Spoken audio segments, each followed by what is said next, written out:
নজর রাখবো পরবর্তী সংবাদে।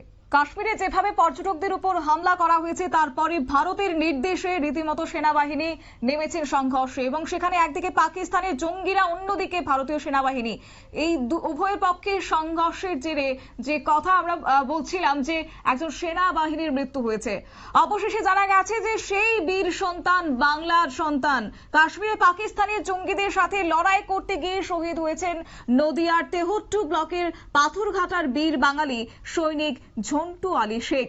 কাশ্মীরের জঙ্গিদের সাথে গুলির লড়াইয়ে তিনি শহীদ হয়েছেন বলে জানা গেছে। বিস্তারিত জানবো, আমাদের সঙ্গে যুক্ত হয়েছে প্রতিনিধি সাংবাদিক অঞ্জন শুকুল। অঞ্জন বাবু, কি বলবেন?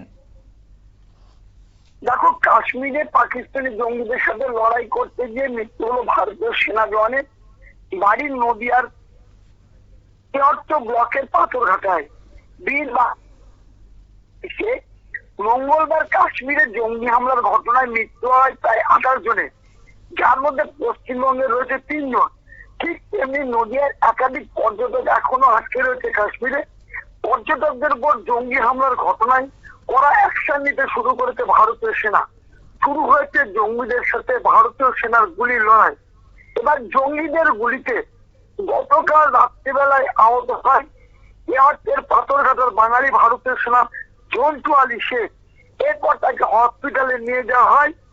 আজ দুপুর 1টা নাগাদ পরিবারের কাছে খবর আসে ঝন্টু শেখ শেষ নিঃশ্বাস ত্যাগ করেছেন।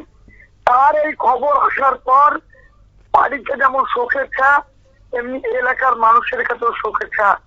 আমরা যেটা জানতে পেরেছি, 14 বছর আগে এই ঝন্টু শেখ সেনাবাহিনীতে যোগদান করেছিল, আর 2 মাস আগে কাশ্মীরের এইখানে কমান্ডো বাহিনীতে যোগদান করে।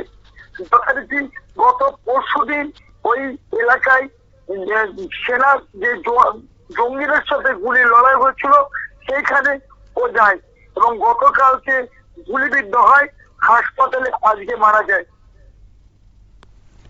একেবারেই ধন্যবাদ আপনাকে।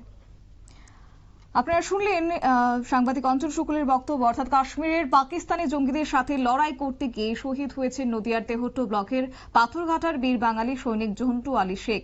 মঙ্গলবার কাশ্মীরে জঙ্গি হামলার ঘটনায় মৃত্যু হয়েছে, যেখানে প্রায় সরকারি যে পরিসংখ্যান বলছে 26 জন এবং যার মধ্যে পশ্চিমবঙ্গে রয়েছে 3 জন। যদিও সেখানে পরদিনই গুলির লড়াই শুরু হয়েছে জঙ্গিদের সঙ্গে এবং তারপরে সেই গুলির লড়াইতে মৃত্যু হয়েছে সেই শহীদ জওয়ান, বাংলার বীর সন্তান।